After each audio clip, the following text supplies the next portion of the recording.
አቡነ ጴጥሮስ ዝምታቸውን ሰበሩ። ልጩህ አትቆጠብ፣ ድምጽህን እንደ መለከት አንሳ፣ ለሕዝቤ መተላለፋቸውን ለያዕቆብ ቤትም ኃጢአታቸውን ንገር። ነገር ግን ዕለት ዕለት ይሹኛል፣ መንገዴንም ያውቁ። አርሲ ሕዝበ ክርስቲያኑ ቁጣውን እየገለጠ ይገኛል። የአርሲ ክርስቲያኖች በዚህ ሰዓት እንዴት አምሽተው ይሆን? መከራ ውስጥ ያሉ ወገኖቻችን። ሰላም ውድ ኦርቶዶክሳውያን እንደምን አላችሁ? ስለ አርሲ ኦርቶዶክሳውያን አንድ ያልገባን ነገር አለ። ፍርዱን ለእናንተ ተውን። አሁንም እስራኤል የምትባልን ሀገር ከምድረ ገጽ እንዲያጠፋት አላህን እንለምናለን። የተወደዳችሁ ድና ኩራት ቤተሰቦቻችን ኦርቶዶክሳውያን እንዴት አላችሁ? እንዴት ቆያችሁ? እንዴት ሰነበታችሁ? ሰላማችሁ ይብዛ ለማለት ወዳለሁ። እንግዲህ ዛሬም እናንተን ያስተምሯችኋል ይመክሯችኋል ብያሰብኩትን የተለያዩ የቪዲዮ መረጃ ማስረጃዎችን አቀርብላችኋለሁ። ላይክ በማድረግ ሼር በማድረግ መረጃውን በማዳረስ ከጎናችን እንድትቆሙ የጋበዝን በቀጥታ ወደ ጥንክሮቻችን የምናመራ ይሆናል። ሰላማችሁ ይብዛ። በዛሬ ቪዲዮ መረጃዎቻችን በትኩረት ከምንመለከተው ጉዳዮች መካከል እንግዲህ የብፁዕ አቡነ ጴጥሮስ መልእክት የአርሲን ጉዳይ እንመለከታለን። ከዛ በፊት ግን የኢራን የእስራኤል ጦርነት ውዝግብ ግርግሩ ከቦታ ቦታ ከቦታ ከሰፈር ሰፈር እንግዲህ እንደጮኸ ነው እንደናረ ነው። ዛሬም ድረስ ጩኸቶች እንደተሰሙ ነው። ይሄን ተከትሎ ያለውን አስደናቂውን መልእክት ላሰማችሁ። በኦርቶዶክስ ተዋሕዶ ቤተክርስቲያን ያለውን አስተምሮና በእስልምና ወንድሞቻችን ያለውን አስተምሮ ላሰማችሁ። አሁንም እስራኤል የምትባልን ሀገር ከምድረ ገጽ እንዲያጠፋት አላህን እንለምናለን። አሁን ኢራን ተነሳለች፣ ፓኪስታን ቀጥላለች፣ ሌሎችም ሀገሮች የሚነሱ እንዲያደርጋቸው አላህን እንለምናለን። እነሱ ተኝተዋል፣ ግን በእኛ ዱዓ ደግሞ ሊነሱ ይችላሉ። አንተ የለህማ ምን አለ? ዛሬ ዓለም ላይ እየተወራ ያለው እኮ የኢራን ሚሳኤል ነው አይደለ? እየተወራ መነጋገሪያ እየሆነ ያለው አልহামዱሊላህ። ይሄን መስማታችን ራሱ ቀላል ነገር አይደለም። ማን የሚባሉ ሰው እየሞቱ ተባለ በዜና። ኢራን ላይ ያሉት መሪ ማን ናቸው? አያቶላው ሚኒሞቱ ተባለ። ብዙ ሰው ጨቁነዋል አሉ። አሜሪካንም ብቅ ብላ አይ ኢራኖች እንኳን ደስ አለሽ አሉ። ለብዙ ዓመት ያለውን ችግር ነቅየ እስከዛሬ የት ነበሩ አሜሪካኖች? እግዚአብሔር ልኳቸው ነው። መንፈሳዊ ተልእኮ ነው። ኦሽን አቋርጠው ውቅያኖስ አቋርጠው የሰውየውን ጭንቅላት መቀየር የሚችል ትምህርት የሚሰጡበት መዋለ ነው ያላፈሰሱ። አቤት አቤት ለጽድቅ መጥቶ ከዛ ድረስ ገዳዩም ለጥቅሙ ነው። እኛ ምንም የማናቀው እዚህ ልል እንላለን። ሰው ስለሞተ ከማለት መድኃኒዓለም ይጠብቃል። ዓለም ክፉ ናት። እግዚአብሔር ጅራፍ ያነሳው ለጥቅማችን ነው። አሜሪካ ሚሳኤል ያስወነጨፈችው ለጥቅሟ ነው። ሰውየውን ገላ የሚዘረፍ ነገር ካለ ልትዘርፍ፣ የፈራችው ነገር ካለ ልትቀጭ። እኛ አሁን ይሄኔ ነዳጅ አፍልቀን የሆነም ከፍ ያለ የሆነ ነገር ወይ ለኒኩለራቸው የሚስማማ ነገር ብዙ እንደዛ አይነት ነገር ቢኖረን ውርር ያደርጉናል። መጥተው ባባሎ ገደላ ይትጋቡ አንስር ምን ባለበት አሞራዎች ይሰበሰባሉ። እንደዚህ ናቸው የሰለጠኑ ሀገራት የሚባሉት። ሰብአዊነታቸው የውሸት ነው። ከጥቅማቸው አንጻር ነው የሚመጡት ወደኛ። ከራሳቸው ጥቅም አንጻር ነው። እልፍ ሰው ቢገደል አፍሪካ ላይ ምንም አይመስላቸውም። ያቺ ሀገር ነዳጅ ካላት ግን ቶሎ ምክንያት ፈጥረው አገዳድለው ገብተው እንግዲህ እንዳደመጥነው ነው። ያስገርማል፣ ለመናገር ይደንቃልም ጭምር። ለምንድን ነው የሚደንቀው ወይም የሚያስደንቀው? እንዲህ ሆኖ ማየታችን እኔ በጣም ነው የሚገርመኝ። የአስተምሮ አስተሳሰብ የአስተምሮ ልዩነት እጅግ የጠነከረ ነው። እንግዲህ እዚህ ላለው ለኢራኑ እንግዲህ ሚሳኤል እንትናስራበች ፈጣን እናመሰግናለሁ የሚል እስራኤል ከምድረ ገጽ እንድጠፋ ፈልጋለሁ የሚል ኢትዮጵያ ላይ ያለ መምህር ኡስታዝ ለሰው ልጆች ሁሉ ሳይሆን ለተወሰነው መጮህ ማለት ይሄ ነው። ለተወሰነው መጮህ ማለት ይሄ ነው። አንድ መምህራቸውንም አሰማቸዋለሁ። ለሰው ልጆች ሁሉ ነው ሰው ማዘን ያለበት። ለሚሞተው ንጹሃን ነው። ሕፃኑም እስራኤላዊ ሆነ ፍልስጤማዊ ሆነ ኢራናዊ ሆነ ሰው ነው። የፈጣሪ ፍጥረት ነው። ወዶ የሚሞት የለም። ማዘን ካለብን ማልቀስ ካለብን ለሚሞተው ነበር። ነገር ተገልብጦ ግን ለሆነ ቡድን ሆኗልና ይሄኛውንም መምህር ላሰምጣቸው። ጠቅላይ መሪው ተገድለዋል ብሏል። ከባድ ነው። አላህ ሰላሙን ያምጣልን። በጣም ልብ የሚነካ ንግግር። ሰው እንዴት ከራሱ ጋር ይጣላል? እኔ እንደዚህ ልጅ የሚያዝናናኝም የሚያሳዝነኝም ሰው የለም። ይኸውልህ ወንድሜ፣ ሰውን ሰው ስለሆነ ብቻ ልታዝንለት ይገባል። ወራቤ ላይ ምን እንዳልክ ላስታውስህ። የሆነ ማህበር ብቻ እንዲኖር ሌላው እንዲጠፋ ተነሱ ግደሉ ስትል ነበር። አክሱም ላይ የሚኖሩ ጨዋ ህዝቦችን ተነሱና በጥብጡ ስትል ነበር። እነዚህን እንኳን ተዋቸው። አንድ እፎይ የሚባልን ግለሰብ ካልተገደለ ካልገደል ነው ብለህ እንቧ ከረዩ ስትል የነበርከው አንተ ነህ። ታዲያ እዚህ ጋር ግደሉ፣ እዛ ጋር ደግሞ ሞተዋል። በጣም ያሳዝናል። እንደዚህ ይቻላል እንዴ? ገሉ ስትል የነበርክ ሰውዬ አንድ ከነመፈጠርህ የማያውቅህን ሽማግሌ ሞተ። በጣም ያሳዝናል። ልባችን ተነክቷል፣ ልባችን ተሰብሯል እያልክ ታወራለህ። አታፍርምን? እስራኤልም ሆነ ኢራን፣ አረብ ሀገራትም የሚሞቱት ሰዎች ናቸው። ስታዝን መርጦ አልቃሽ ሳይሆን ሁሉንም እንደ አንድ አድርገህ ማዘን ነበረብህ። አርሲ ላይ ለሚሞተው፣ ኢትዮጵያ ስለሚሞተው፣ ለሚገደለው የማይራራ ሰው እዛ ላለው ለኢራናዊ ይደግፋል። እንዲህ ነው ያለነው። እዚህ ጊዜ ላይ ነው ያለነው። እዚህ ደረጃ ላይ ነው ያለነው። በጣም የሚያም ጊዜ ማለት ነው። የሚያሳዝን ጊዜ ማለት ይሄ። አርሲን እንመልከት እስኪ። ሰላም ውድ ኦርቶዶክሳውያን እንደምን አላችሁ? ስለ አርሲ ኦርቶዶክሳውያን አንድ ያልገባን ነገር አለ ብዬ አምናለሁ። ከዚህ በፊትም እንደምታውቁት ከዛሬ 2 ወር በፊት ከ140 በላይ ኦርቶዶክሳውያን ተገለው ድምጽ ሆነናቸው ነበር። ነገር ግን ድምጽ የሆነናቸው እጅግ በጣም ለተወሰነች ጊዜና ለአንድ ሳምንት የሚታክል ጊዜ ነው። ከዛ በኋላ አጀንዳችንን ቀይረን ነበር። ነገር ግን የአርሲ ኦርቶዶክሳውያን አሁን ጥያቄያቸው ምንድነው? ዘላቂ የሆነ መፍትሄ ከመንግስት እንዲሰጣቸውና አስፈላጊውን የህግ አካል ከለላ እንዲደረግላቸው ነው። ምክንያቱም ከዛሬ ነገ ደግሞ መቼ ይነሳሉ እያሉ እየሰጉም ስለሆነ ማለት ነው። አካውንቴ ስለተጎዳ በደንብ ሼር፣ ኮፒ ሊንክ እያደረጋችሁ ቪዲዮ እንዳይወርድ አድርጉልኝ። ሆኖም ከዚህ በፊትም እንደምታውቁት በዝቋላ አቦ፣ በፍቼ ሰላሌ እንዲሁም በተለያዩ ኦሮሚያ ክልሎች ኦርቶዶክሳውያን በጣም እየተጎዱ ነው የሚገኙ። ስለዚህ ሁላችንም ትብብራችን የሚሆነው ምንድነው? ዘላቂ የሆነ መፍትሄ እንዲያገኙና ወደ እፎይታው እንዲመጡ ከጅምላ ጭፍጨፋ እንዲወጡ የበኩላችንን ድርሻ እንወጣ የሚል ነው። የአርሲ ክርስቲያኖች በዚህ ሰዓት እንዴት አምሽተው ይሆን? መከራ ውስጥ ያሉ ወገኖቻችን የሚደርስላቸው ያጡ፣ ካህናቱም ስራ በዛባቸው ወንድሞቻቸውን ሲቀብሩ ይውላሉ። በየቀኑ የሬሳ ድርድር ቲክቶክ ላይ ዩቲዩብ ላይ ማየት ለምደነዋል። እግዚአብሔር በመቅደሱ ላይ ፊቱን ያብራ። ያኔ ዳንኤል ከክርስቶስ ልደት በፊት 590ዎቹ ዓመተ ዓለም አካባቢ የተናገረው ቃል ዛሬም በእኛ መቅደስ እየተፈጸመ ያለ ይመስላል። ዘመኑ እስራኤላውያን ከበደልና ከኃጢአታቸው ብዛት የተነሳ ወደ ባቢሎን የተማረኩበት፣ በናቡከደነጾር እጅ የወደቁበት ዘመን ነበር። ያለመታዘዛችን ውጤት ነው መርዶ እየሰማን እንድንውል የሚያደርገን። ትልቁ መልእክት ይትክበሩ ቤተ አቡየ ቤተ መስያት ነው። ራሳችንን ካስተካከልን እግዚአብሔርን እንደ ዳንኤል ልንለምነው እንችላለን። አሁን አምኖ የሚጸጸት ሰው ስለጠፋ ቤተክርስቲያኑን ልቀን በፍርስራሽ ታሪክ ውስጥ አለች። በገዛ ደሙ የዋጃት መቅደስ በክብር መቆም አቅቷታል። የአዲስ ኪዳን ደም የፈሰሰላት መቅደስ አሁንም የሰዎችን ደም ማፍሰስ አላቆመችም። ደጇ ላይ የንጹሃን ደም እየፈሰሰ ይገኛል። እግዚአብሔር ፍትህን ከሰማይ ለሁላችንም ይላክልን። ይሄ ሁሉ ምናልባት አንደኛው መነሻዎች እኛስ ብንሆን የምንናገረው ንግግርና የምንኖረው ኑሮ ለእግዚአብሔር ያልተመቸ መስመራችን ለክፉዎች አሳልፎ ሰጥቶናል። እግዚአብሔር ፊቱን በሁላችንም ላይ ያብራ። እስራኤል ለእግዚአብሔር አልታዘዝ አሉ ይላል። እምቢ አሉ። በደላቸው በዛ፣ ኃጢአታቸው በዛ። መስመሩን ሳቱት። እግዚአብሔርን ከጣዖቶቻቸው በታች አደረጉት። ለእግዚአብሔር የሚገባውን ክብር ከለከሉት። በዝናብ አብቅሎ በፀሐይ አብስሎ እየመገባቸው እነሱ ግን ለቀረጹት ድንጋይ ወደ ማምለክ አዘነበሉ። ወደ ሥጋ ፈቃዳቸው ፊታቸውን መለሱ። ለእግዚአብሔር የሚታዘዝ መልካም ሰው ጠፋ። አልቦ ዘይገብር አለ ሰናይት። እግዚአብሔር ከሰማይ የሰው ልጆችን ተመለከተ ይላል ዳዊት። ከመይር አይመቦ ጠቢብ ዘይሐስሰው ለእግዚአብሔር። አምላኩን የሚፈልግ በጎ ሰው መልካም ሰው አጣ። ይፈልግ ዘንድ ፈለገ፣ ግን ኩሉ አረየው ህቡር አለ። ሁሉ በደለ፣ ሁሉ ረከሰ። እግዚአብሔር ሰው ፈልጎ አጣ። አልቦ ዘይገብር አለ ሰናይት። በጎ ነገርን የሚያደርግ አጠፍ አንድ ሰው አጣ ይላል። ምድር በዚያ ዘመን ተበላሸች። ስለዚህ ምርኮ ደረሰባቸው። እስራኤል አትፈርስም ብለው ከነ ኃጢአታቸው ይኖሩ ነበር። የቃል ኪዳን ሀገር ናት ብለው በደላቸው ግን የቃል ኪዳኗን ሀገር የደም ሀገር አደረጋት፣ የዝሙት ሀገር አደረጋት፣ የዘረኞች ሀገር አደረጋት፣ የተንኮልና የክፋት የጎጥ ሀገር አደረጋት።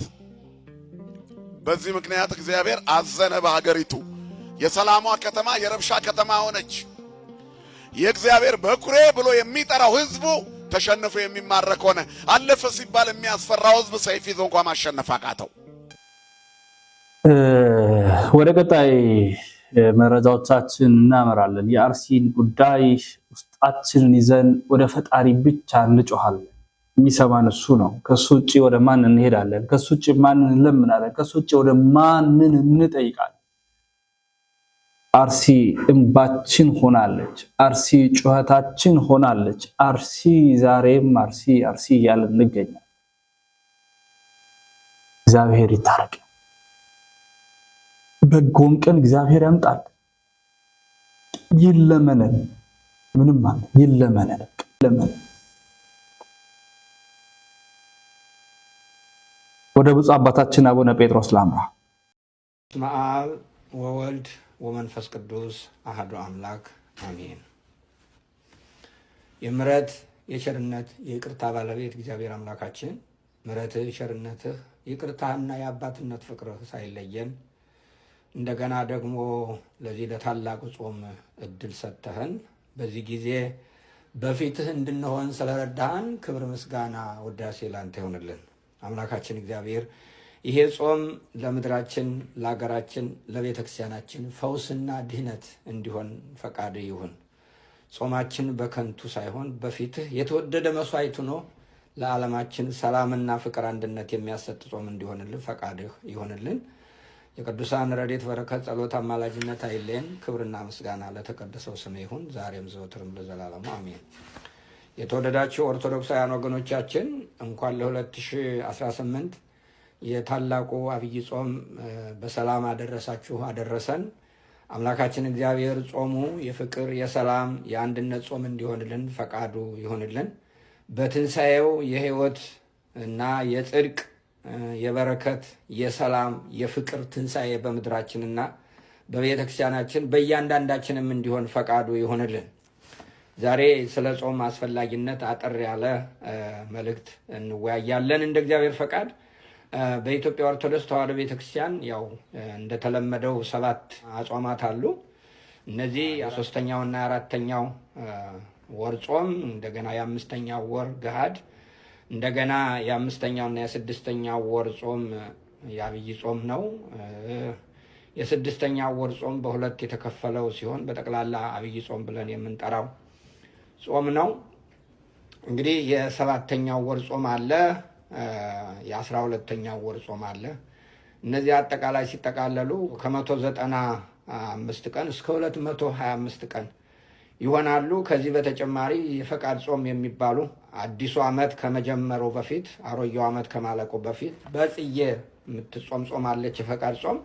ከዚያም እንደገና ከመስከረም 26 እስከ ህዳር 6 ድረስ ያለው የእመቤታችን የስደት ጾም ምክንያት ተደርጎ አጠቃላይ ዓመቱን በሙሉ ጾም ነው ማለት እንችላለን።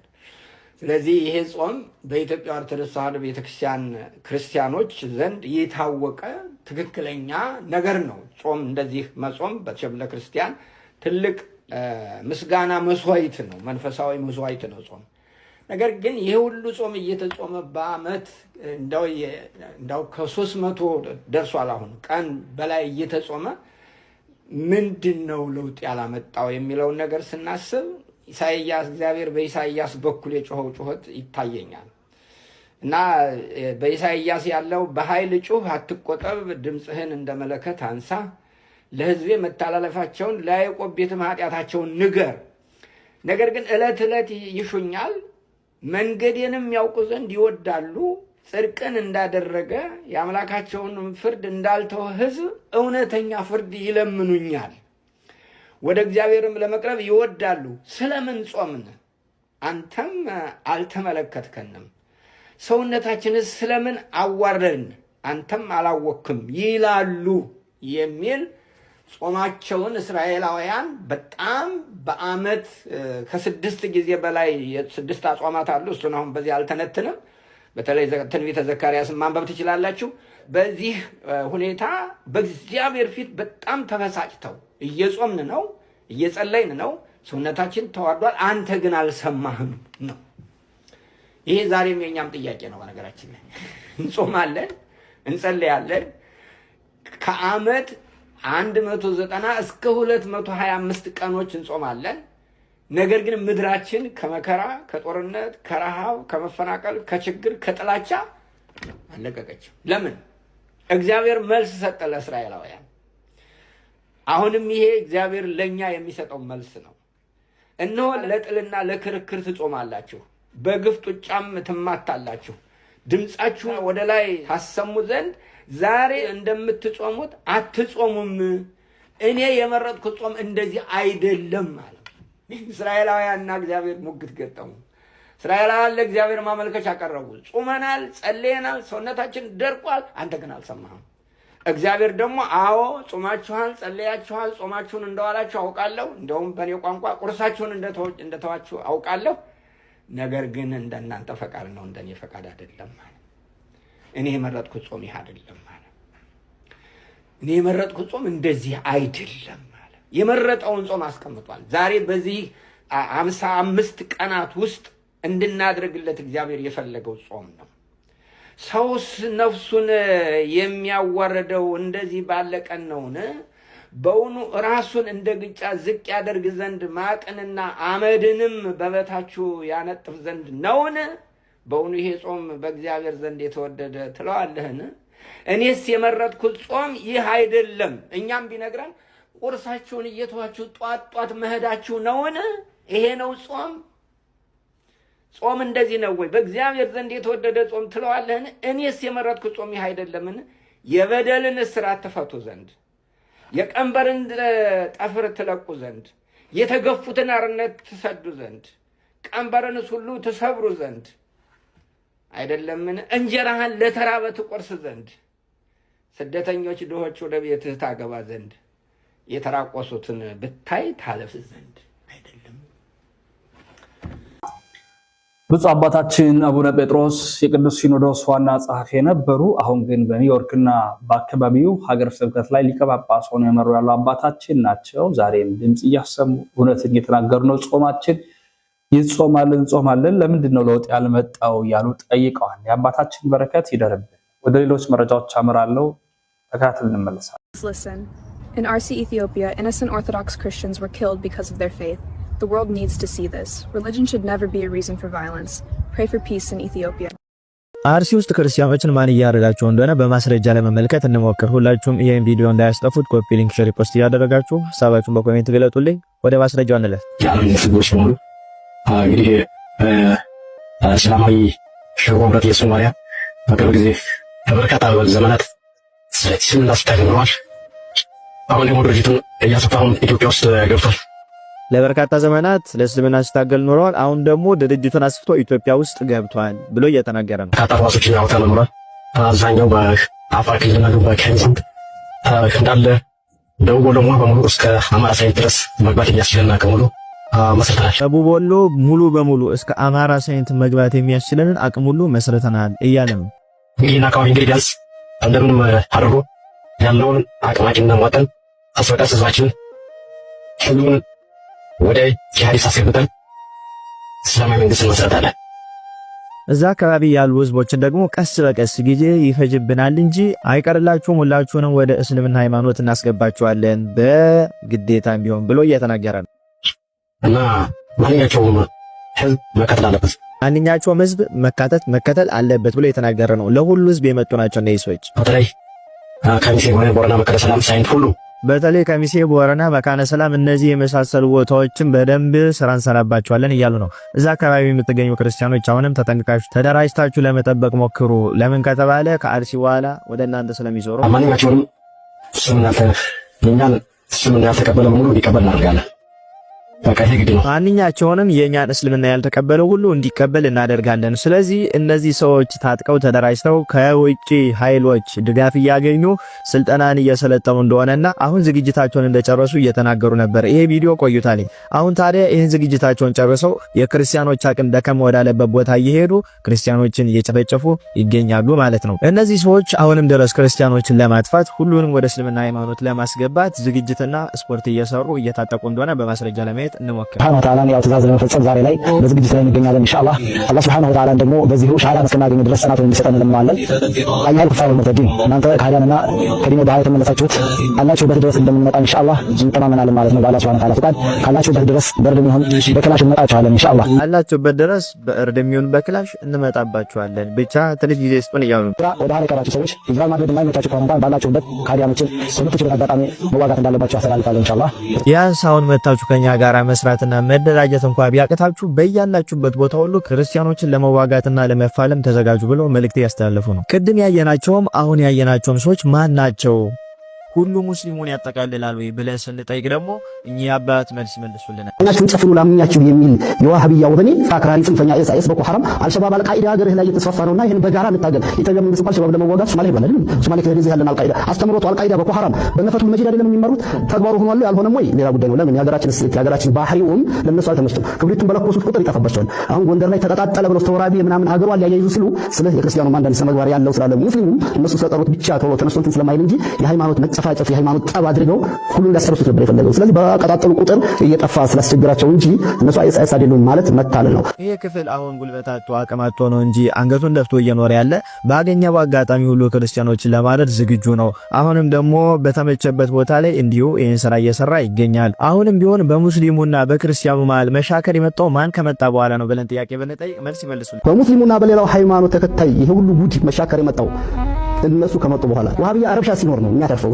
ሰላም ከሆነ ጸጥ ካለ መስጊድ ካልተቃጠለ ረብሻ ከሌላው ሃይማኖትም ጋር እርስ በርስ ካልመጣ ይደርቅባቸዋል። እና ለምንድን ነው አርሲ ላይ ብቻ ጭፍጨፋው የበረታው? ለምን ወደ ሌላው አካባቢና ክልል አይመጡም ከተባለ መልሱን ከዚህ ቪዲዮ በመነሳት እንመልስ። ክርስቲያኖችም ማረድ ነው። ጥያቄ ያለኝ እኔ ምናልባት ረዱ የሚለው ነገር ከታዘዝን እስካሁን ምን አቆያችሁ አይደል?